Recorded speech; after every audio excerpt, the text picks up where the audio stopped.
Alors, petite actu sur Automobile Propre, toujours avec cette fois le Mercedes e-Sprinter, l'utilitaire électrique de chez Mercedes qui vient concurrencer donc le Renault Master Z2 et du Volkswagen e-Crafter. Donc, découvrons un peu cet article. Si l'année 2020 marquera l'arrivée de nombreuses voitures électriques inédites, l'utilitaire n'est pas en reste. Après avoir lancé cette année son e-Vito, Mercedes s'attaque au segment supérieur et vient d'entamer l'industrialisation de son Sprinter électrique. Il sera assemblé à Düsseldorf apparemment. Alors, autre info importante communiquée par le constructeur, celle de la capacité utile de la batterie. Selon la version choisie, celle-ci pourra varier de 41 à 47 kWh pour une autonomie respective de 115 et 168 km. C'est pas top. C'est pas top du tout. Alors, niveau recharge, ça donne quoi? En courant alternatif, la recharge passe par un chargeur de 7,4 kW, tandis que la charge rapide en courant continu repose sur le standard CCS configuré en 20 kW. C'est nul. Pourquoi 20? Il peut passer à 80 en option. D'accord. Sur la partie motorisation, on retrouve un bloc de 85 kW pouvant être bridé à 80, 100 ou 120 km/h selon les usages. Donc là, il y a un tableau. Alors, la capacité utile, putain, elle est nulle, hein. 35 kWh pour la version classique et 47 pour la version grande autonomie. Alors ils ont quand même mis un buffer de 6 kWh pour la version classique et 8 pour la version grande autonomie. Ça sert à quoi de mettre une marge aussi énorme pour une batterie qui finalement n'est pas si grosse que ça, quoi? Je comprends pas là.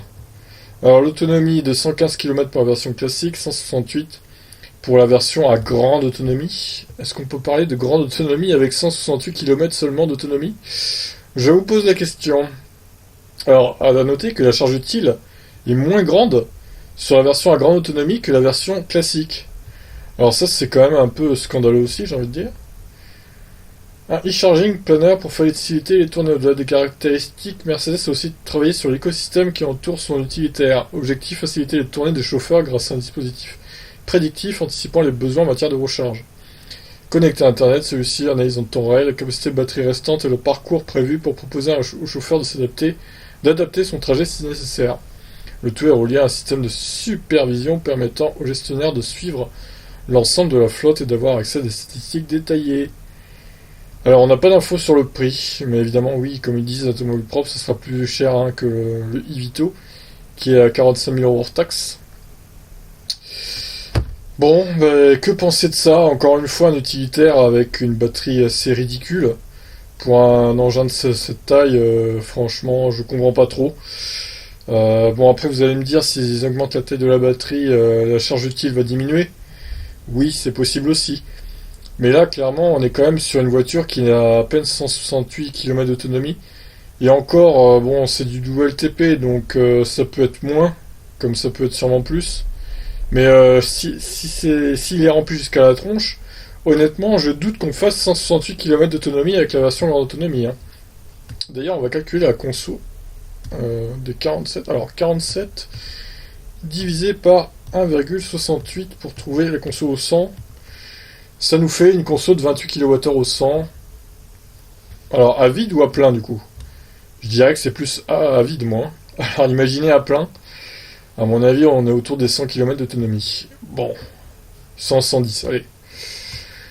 Ouais, et ben, c'est pas encore avec ce genre de véhicules qui vont séduire les artisans et compagnie, je pense, chez Mercedes.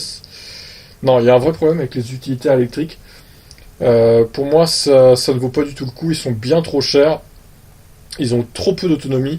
La recharge est assez minable, même si là, bon, l'option serait payante. Alors, on sait pas de combien. Mais bon, une charge rapide à 20 kW de base, mais ça sert à quoi, honnêtement? À part faire chier le monde sur les bornes Unity, honnêtement, ça sert à rien du tout, quoi. Autant pas le proposer et autant baisser un peu le prix de la voiture à la limite. Enfin, j'ai du mal à comprendre la logique, là, mais bon. Bref. Pour moi, ce genre d'utilitaire, ça n'a aucun intérêt. À la limite, les utilitaires hydrogène, je comprends mieux. Parce qu'ils ont plus d'autonomie, ils sont peut-être plus chers aussi, mais au final, il y a plus d'autonomie. Donc, bon, vous me direz, le prix au 100 est pas le même non plus, parce que l'hydrogène, ça coûte encore cher, mais l'hydrogène est plus adapté, je pense, à ce genre de véhicule que les batteries, là, parce que là, c'est une cata, hein, clairement. Bon, voilà. Bref, je vous laisse réagir, vous avez mon avis, je vous laisse réagir sur ce type d'utilitaire. C'est pas mieux que le Renault Master Z2 que le Volkswagen e-Crafter, hein, pour l'instant chez Mercedes. Donc il n'y en a aucun des trois qui se démarque là, pour le coup. C'est une catastrophe. Je vous laisse réagir. Ciao.